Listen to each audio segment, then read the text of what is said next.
नानकमत्ता में हुए बाबा तरसेम सिंह हत्या मामले में बड़ी कार्रवाई। मामले में 5 लोगों के खिलाफ मुकदमा दर्ज। पूर्व आईएएस हरबंस सिंह चुघ का नाम भी शामिल।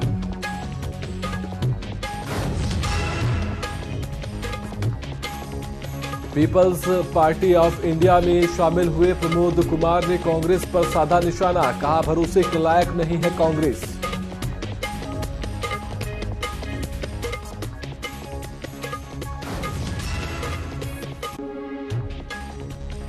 लोकसभा हरिद्वार सीट से निर्दलीय प्रत्याशी बने खानपुर विधायक उमेश कुमार झबरेड़ा पहुंचकर जनसंपर्क अभियान के तहत लोगों से की मुलाकात।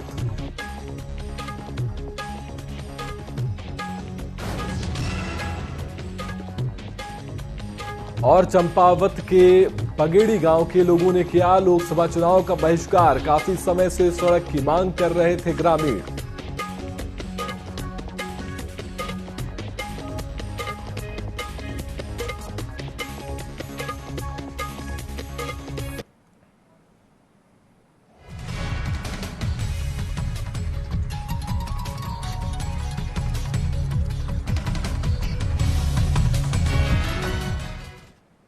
नमस्कार, मैं सिद्धांत और स्वागत है आपका न्यूज अपडेट में। तो रुक करते हैं खबरों की ओर। उत्तराखंड के टिहरी संसदीय क्षेत्र से भाजपा प्रत्याशी माला राज्यलक्ष्मी शाह के समर्थन में शुक्रवार को सीएम पुष्कर सिंह धामी ने पुरोला में रोड शो किया। इस दौरान सीएम धामी ने सरकार की 10 वर्ष की उपलब्धियां गिनाते हुए कहा कि प्रधानमंत्री मोदी के नेतृत्व में देश महिला सशक्तिकरण और विभिन्न लाभकारी योजनाओं पर कार्य कर रही है।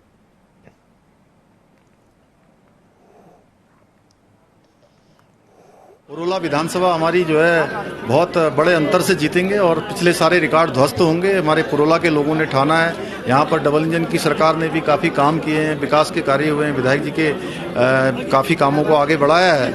इसलिए निश्चित रूप से अब मोदी जी को तीसरी बार प्रधानमंत्री बनाने के लिए पुरोला क्षेत्र हो, हमारा पूरा टिहरी लोकसभा क्षेत्र हो या पूरे उत्तराखंड के अंदर मैं गया हूँ, हर एक स्थान पर हर एक लोकसभा क्षेत्र में बड़े अंतर से इस बार जीत होने वाली है।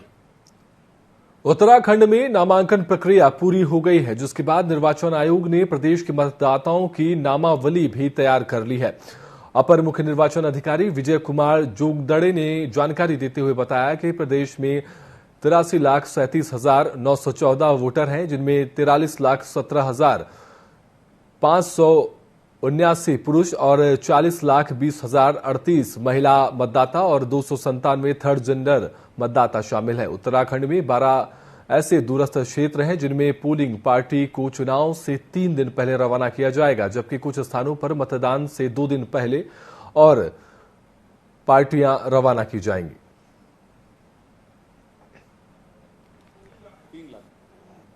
हमारे राज्य में 83,37,914 इतने मतदाता पाए गए हैं। 83,37,914 इतने मतदाता निर्वाचक नामावली में दर्ज पाए गए हैं। इसमें पुरुष मतदाता संख्या जो है 43,17,579 और महिला मतदाताओं की संख्या जो है 40,20,038। दोबारा बताता हूँ, कुल मतदाता संख्या है 83,37,914।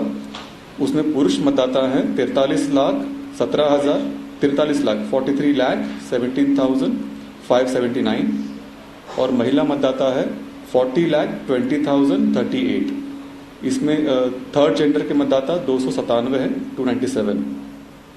सर्विस वोटर की जो संख्या है वो 93,187, जिसमें पुरुष 93,187 था, जिसमें पुरुष 90,554 हैं और महिला 2,633 हैं। ये हमारी मतदाता संख्या निश्चित हुआ। भाजपा के लोकसभा प्रत्याशी त्रिवेंद्र सिंह रावत रुड़की शिवाजी कॉलोनी के पुंडीर फार्म पहुंचे। इस दौरान पूर्व सैनिकों ने त्रिवेंद्र सिंह का फूल मालाओं से स्वागत किया। मौके पर बड़ी संख्या में महिलाएं भी पहुंची थी। इस दौरान त्रिवेंद्र सिंह रावत ने भाजपा सरकार की जमकर तारीफ की और सभी पूर्व सैनिकों से भाजपा को वोट देने की अपील की।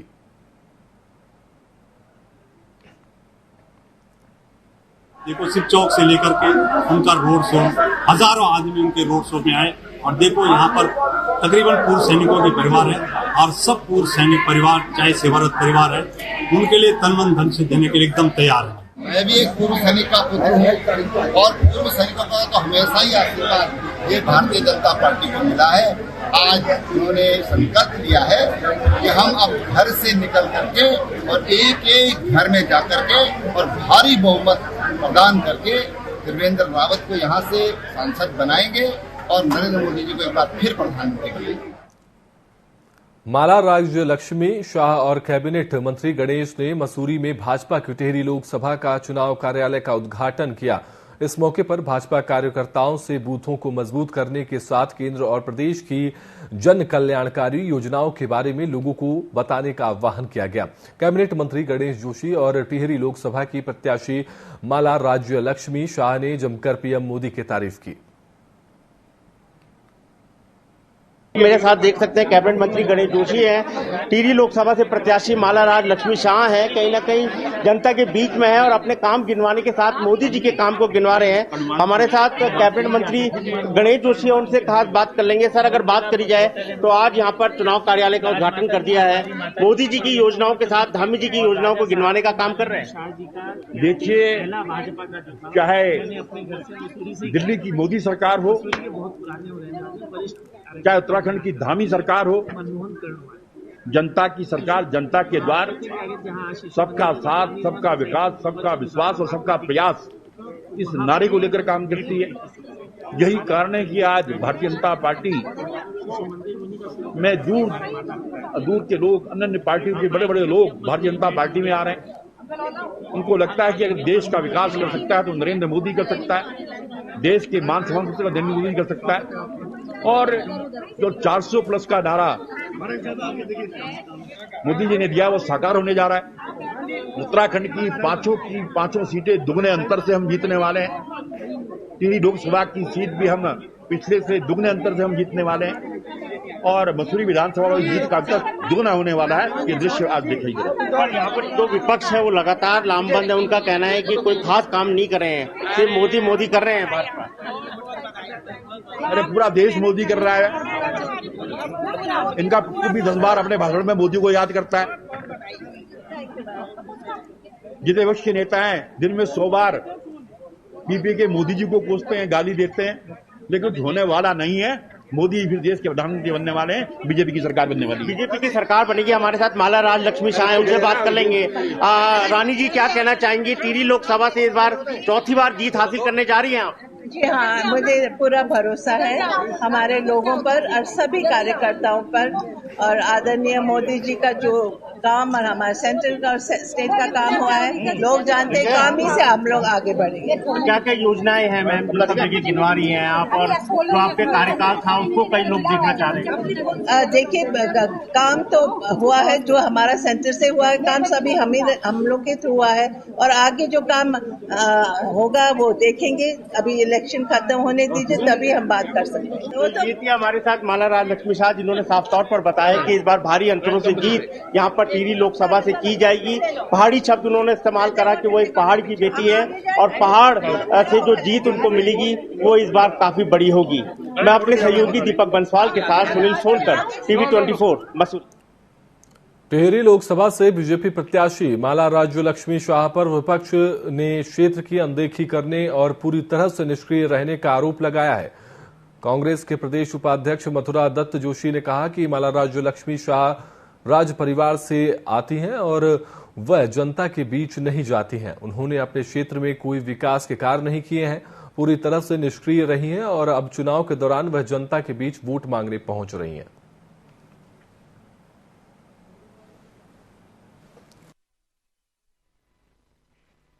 राम मंदिर जब का तब बनाया हमने, 370 पार के दिवस बनाया हमने। यहाँ तक नौकरी का सवाल है, नौकरी का भी आप रेशो देखोगे, सारी की सारी नौकरियां देखो, ये रोड बनते हुए दिखाई दे रहे हैं आपको, ये कनेक्टिविटी आपको दिखाई दे रही है, हॉस्पिटल दिखाई दे रहे हैं, यूनिवर्सिटीज खुल रही हैं, एम्स खुल रहे हैं, चारों तरफ विकास है, उसको मानव ही कर रहा है उसको।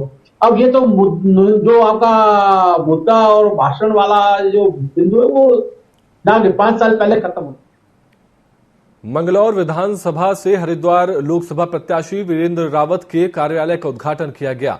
इस दौरान पूर्व सीएम हरीश रावत और वीरेंद्र रावत, मंगलौर के पूर्व विधायक काजी निजामुद्दीन सहित झबरेड़ा के विधायक वीरेंद्र जाती भी इस मौके पर मौजूद रहे, जहां एक और लोकसभा प्रत्याशी वीरेंद्र रावत ने कहा कि हमारी लड़ाई महंगाई और भ्रष्टाचार से है। वहीं पूर्व मुख्यमंत्री हरीश रावत ने इसे सच की लड़ाई बताया है। वहीं मंगलौर के पूर्व विधायक काजी निजामुद्दीन ने भी कांग्रेस की जीत का दावा किया है।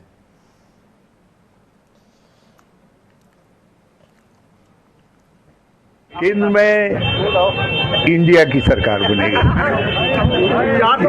क्योंकि लोग इंडिया चाहते हैं। लोगों को ये बिल्कुल साफ लग रहा है कि जो आज की हुकूमत है उसमें किसी को ताकत मिल रही हो, लेकिन न इंडिया उससे मजबूत हो रहा है न इंडिया वाले मजबूत हो रहे हैं। बाजपुर इंटर कॉलेज ने छात्राओं को बेहतर शिक्षा उपलब्ध कराने के लिए सराहनीय कदम उठाया है, जहां विद्यालय में आयोजित हुई प्रबंध समिति की बैठक में आगामी शिक्षण सत्र में कक्षा 9वीं से 12वीं तक की कक्षाओं में छात्राओं का प्रवेश लिए जाने पर निर्णय लिया गया। साथ ही बैठक में कक्षों को बेहतर करने के लिए भी मंथन किया गया। वहीं विद्यालय प्रबंधन समिति की बैठक विद्यालय की अध्यक्ष सुरेशी शर्मा की अध्यक्षता में आयोजित की गई। आज प्रबंध समिति की बैठक में सर्वसम्मति से निर्णय लिया गया है कि बेटियों को कक्षा 9 से कक्षा 12 तक प्रवेश दिया जाएगा। विशेषकर कृषि वर्ग की शिक्षा कहीं आसपास नहीं है, उस वर्ग में एडमिशन देने पर विशेष ध्यान दिया जाएगा, ताकि हमारी बेटियां लोकल में शिक्षा प्राप्त कर सकें। लोकसभा चुनाव को देखते हुए सभी पार्टियों ने तैयारी तेज कर दी है। प्रत्याशी और राजनीतिक दल चुनाव जीतने की रणनीति बनाकर जनता के बीच जा रहे हैं। ऐसे में कांग्रेस ने उत्तराखंड के लिए अपने मीडिया कोऑर्डिनेटर्स की घोषणा कर दी है। वहीं कांग्रेस की ओर से 18 लोगों को मीडिया से समन्वय बनाने की जिम्मेदारी दी गई है, जिसमें मुख्य कोऑर्डिनेटर की जिम्मेदारी कांग्रेस के वरिष्ठ नेता राजीव महर्षि को दी गई है।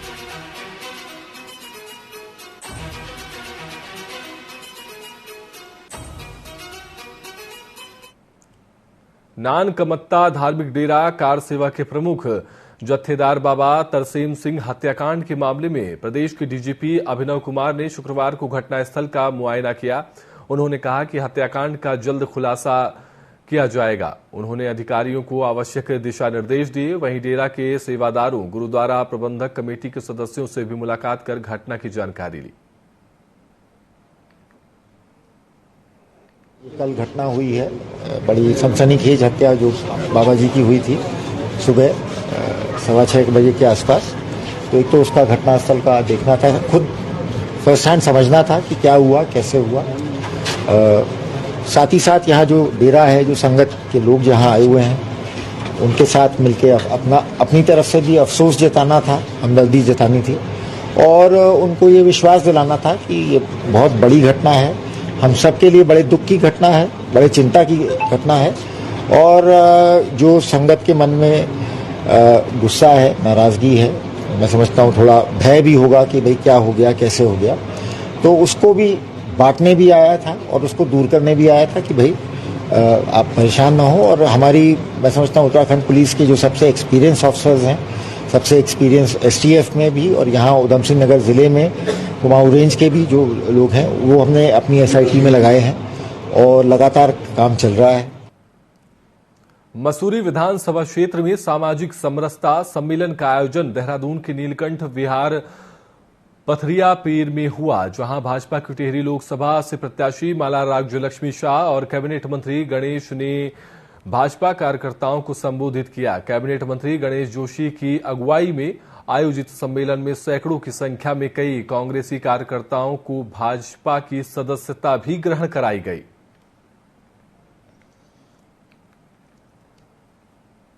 ये मेरा गृह क्षेत्र है, यहाँ के लोगों ने मुझे अपना आशीर्वाद दिया है, उन्हीं के आशीर्वाद से मैं आज विधायक हूँ, मंत्री हूँ और आज उन्होंने फिर मुझे विश्वास दिलाया है जब वोटों की गिनती होगी, 1 मिनट तक रानी साहिबा यहाँ से भारी मतों से विजयी होंगी, मोदी जी फिर देश के प्रधानमंत्री बनेंगे, देश का विकास होगा, सब देश का विकास होगा, ऐसे मेरी माताओं बहनों ने आश्वस्त किया है। देश की आधी आबादी जो कभी घर की दहलीज भी नहीं लांघ पाती थी, बदलते दौर में वो भी आधी आबादी निर्णय कर रही है कि अपने नेतृत्व का यानी सरकार बनाने में अहम भूमिका आज देश की महिलाएं भी निभा रही हैं, क्योंकि महिलाओं ने यहां पुरुषों को पीछे छोड़ते हुए वोटिंग करने में भी बाजी मारी है। जी हां, उत्तराखंड में महिला मतदाता ही निर्णायक मानी जाती है, क्योंकि महिलाओं का वोटिंग प्रतिशत हर बार ही पुरुषों के मुकाबले ज्यादा रहा है। देखिए हमारी एक खास रिपोर्ट। भले ही हर जगह महिलाएं कम दिखती हों, लेकिन नैनीताल उधम सिंह नगर संसदीय सीट पर सांसद चुनने में पुरुषों के मुकाबले महिलाओं की रुचि अधिक रहती है। पिछले चुनाव का रिकॉर्ड देखें तो महिलाओं की मतदान में भागीदारी अधिक थी।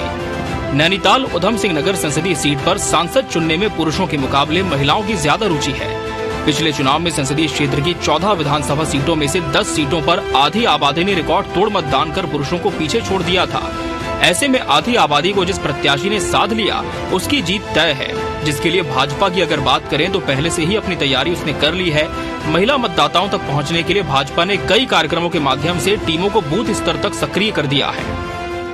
भारत की जो आधी आबादी है, ये आबादी को उन्होंने नारी बंधन कार्यक्रम के लिए तहत कहा कि जितनी योजनाएं बनाई, अधिकांश योजनाओं पर हमारी बहनों को, मातृशक्ति को ज्यादा से ज्यादा लाभ देने की कोशिश करी, और उसी का परिणाम स्वरूप था कि आज लगभग आधी आबादी से मैं सबसे अधिक मतदान अगर कोई कर रही है तो वो हमारी मातृशक्ति कर रही है। और उसी का प्रयोग उत्तराखंड प्रदेश के अपने प्रदेश अध्यक्ष, अपने प्रदेश के यशस्वी मुख्यमंत्री पुष्कर सिंह धामी जी ने उसको कार्यक्रम बनाया।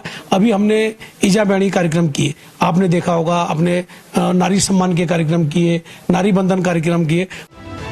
2 जिलों वाले इस संसदीय क्षेत्र में नैनीताल जिले के 5 विधानसभा क्षेत्र नैनीताल, भीमताल, हल्द्वानी, कालाढूंगी व लालकुआं और उधम सिंह नगर के 9 विधानसभा क्षेत्र शामिल हैं। इन 14 विधानसभा क्षेत्रों में इस बार करीब 20,12,265 मतदाता हैं।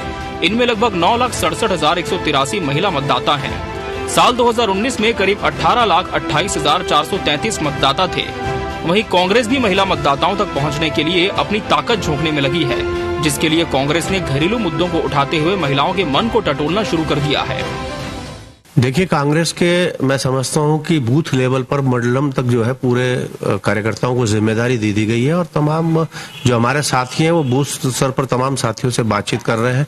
और उससे ऊपर जो ब्लॉक में है, ब्लॉक अध्यक्ष वगैरह को भी जिम्मेदारी दे रखी है। ब्लॉक अध्यक्ष भी जो है तमाम कार्यकर्ताओं से संवाद स्थापित कर रहे हैं। और मैं समझता हूँ कि इस बार जो लोगों में जो रुझान लोगों का लग रहा है, लोग खुद सवाल ये पूछ रहे हैं कि भाई 14 से 19 तक क्या हुआ है, इसके बारे में बताएं।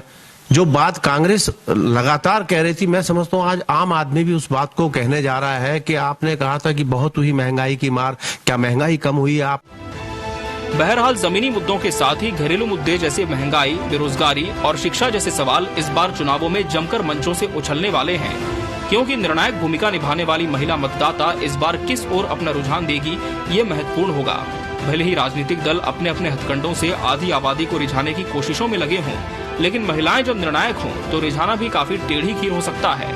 योगेश शैली, टीवी 24 न्यूज, देहरादून। उत्तराखंड की 5 लोकसभा सीटों पर बीजेपी और कांग्रेस प्रत्याशी उतार चुकी है। वहीं अगर टिहरी लोकसभा सीट की बात करें तो बीजेपी ने माला राज्य लक्ष्मी शाह को फिर से टिकट दिया है। अपनी राय बेबाकी से रखने की वजह से वह लगातार 3 बार सांसद बनी है। शाही परिवार से आने के कारण विपक्ष उन्हें निशाने पर लेता है। किसी एक मंच से जब विपक्ष ने उन्हें राज परिवार से होने और महारानी के नाम से संबोधित किया तो उन्होंने उसका पलटवार करते हुए कहा कि अगर कोई उनका सम्मान करता है तो अच्छी बात है, लेकिन मैंने अपने क्षेत्र में विकास कार्य किया है और जनता हमारे काम से प्रभावित है। आगे भी लोगों का आशीर्वाद मिलेगा, पूरी उम्मीद है। साथ ही उन्होंने कहा कि जिस तरह से केंद्र और राज्य सरकार अच्छा काम कर रही है, उसी का अंजाम है कि आज उनके साथ जन समर्थन देखने को मिल रहा है।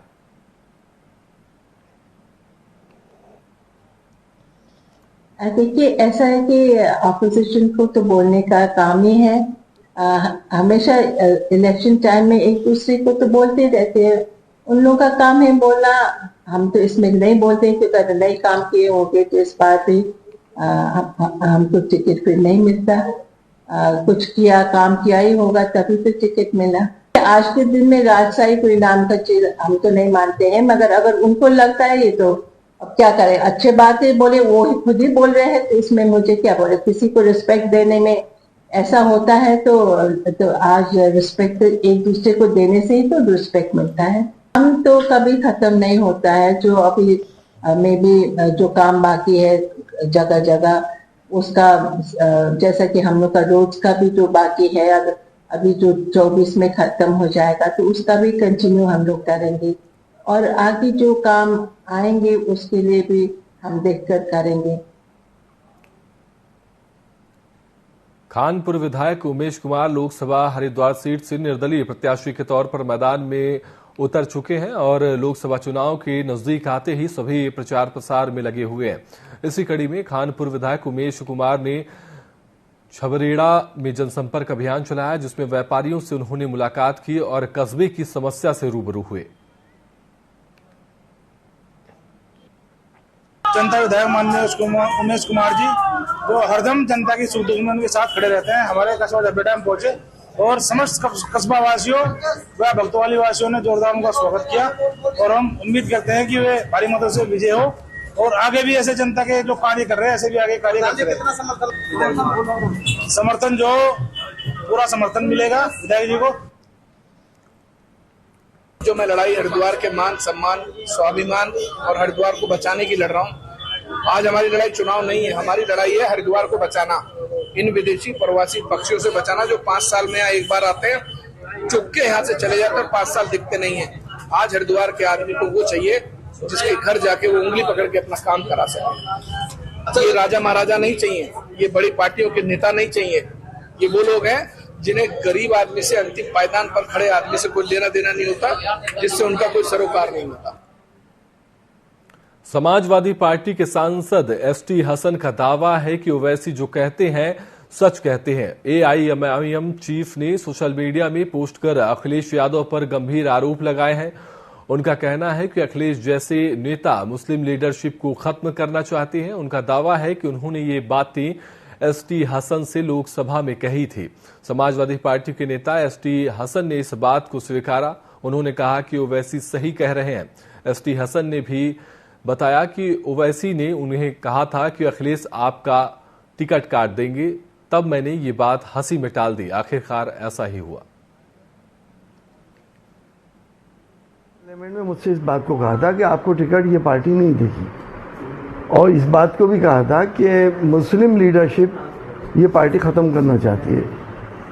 मैंने उनका हंसी मजाक में बात टाल दी थी और इसलिए उन्होंने जो ट्वीट किया है या जो भी बात वो कह रहे हैं, पार्लियामेंट के अंदर बात जरूर हुई थी, लेकिन अखिलेश यादव जी ने मुझे ए फॉर्म भी दिया, बी फॉर्म भी दिया। उन्होंने मुझसे कहा कि फौरन आप अपना नामांकन करा दें। मैंने उनके कहने पे नामांकन भी करा दिया था। फिर अचानक बीच में डांस डे पे ये पता चला कि एक और मोहतरमा बिजनौर से यहाँ आ रही है जिनको फिर ए बी फॉर्म दे दिए। कांग्रेस ने लोकसभा चुनाव में प्रत्याशियों ने नामांकन के बाद अब चुनाव कार्यालय खोलने के साथ प्रचार को तेज कर दिया है। डोईवाला में कांग्रेस के हरिद्वार लोकसभा प्रत्याशी वीरेंद्र सिंह रावत ने चुनावी कार्यालय का उद्घाटन किया। इस दौरान पूर्व सीएम हरीश रावत और कांग्रेस के नेता मौजूद रहे। इस दौरान प्रत्याशी वीरेंद्र सिंह रावत ने कांग्रेस प्रत्याशी को भारी मतों से जिताने की अपील की और कांग्रेस के सत्ता में आने का दावा किया।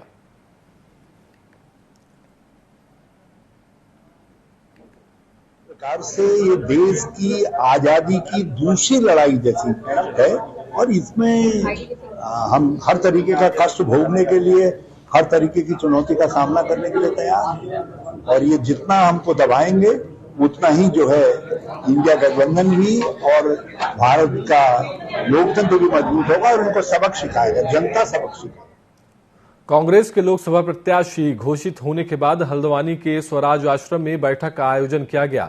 बैठक में चुनाव में भाजपा को रोकने और अपने प्रत्याशी का माहौल बनाने को लेकर व्यापक रणनीति पर चर्चा की गई। इस दौरान मीडिया से बात करते हुए प्रकाश जोशी ने कहा कि उनको जनता का अपार समर्थन मिल रहा है। वहीं नानकमत्ता के डेरा प्रमुख की हत्या को लेकर भी भाजपा पर जमकर निशाना साधा। बैठक में पार्टी पदाधिकारी और कार्यकर्ताओं सहित कई दिग्गज नेता मौजूद रहे।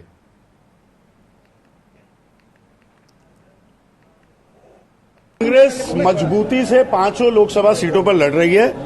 केंद्रीय विषय है, प्रांतीय विषय है, स्थानीय विषय है। अभी हमने देखा नानक मत्ता क्षेत्र में कल जो हत्या हुई है बाबा तरसेम सिंह जी की, वो साफ दर्शाती है कि इस प्रदेश की कानून व्यवस्था पूरी तरह लचर हो चुकी है। आर्थिक, न्यायिक, सामाजिक व्यवस्थाएं ध्वस्त हो चुकी हैं केंद्र की सरकार के राज में और राज्य की सरकार के राज में। इस राज से छुटकारा पाने के लिए मैं पब्लिक से अपील करता हूं कि भारी पक्ष में कांग्रेस के आप लोग मतदान करें। न्यूज अपडेट में फिलहाल के लिए इतना ही। आप देखते रहिए TV24। नमस्कार।